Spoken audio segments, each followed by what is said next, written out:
गुरु का स्थान। एक राजा था। उसे पढ़ने लिखने का बहुत शौक था।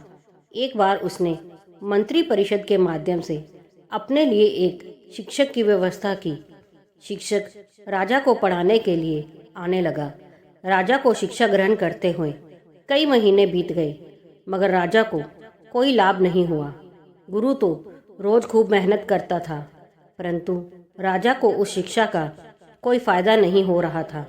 राजा बड़ा परेशान। गुरु की प्रतिभा और योग्यता पर सवाल उठाना भी गलत था, क्योंकि वो एक बहुत ही प्रसिद्ध और योग्य गुरु थे। आखिर में एक दिन रानी ने राजा को सलाह दी कि राजन, आप इस सवाल का जवाब गुरु जी से ही पूछ कर देखिए।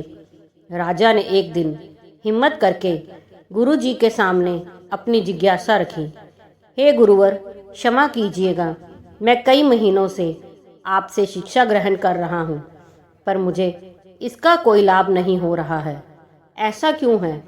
गुरु जी ने बड़े ही शांत स्वर में जवाब दिया। राजन, इसका कारण बहुत ही सीधा सा है।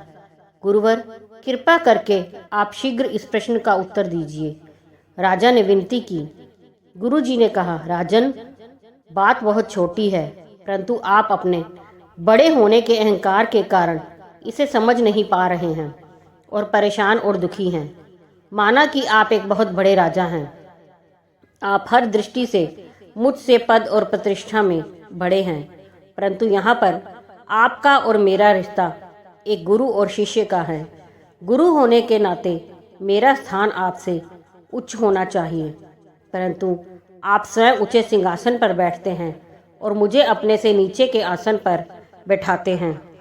बस यही एक कारण है जिससे आपको ना तो कोई शिक्षा प्राप्त हो रही है और ना ही कोई ज्ञान मिल रहा है। आपके राजा होने के कारण मैं आपसे यह बात नहीं कह पा रहा था। कल से अगर आप मुझे ऊंचे आसन पर बैठाएं और स्वयं नीचे बैठें, तो कोई कारण नहीं कि आप शिक्षा प्राप्त ना कर पाएं।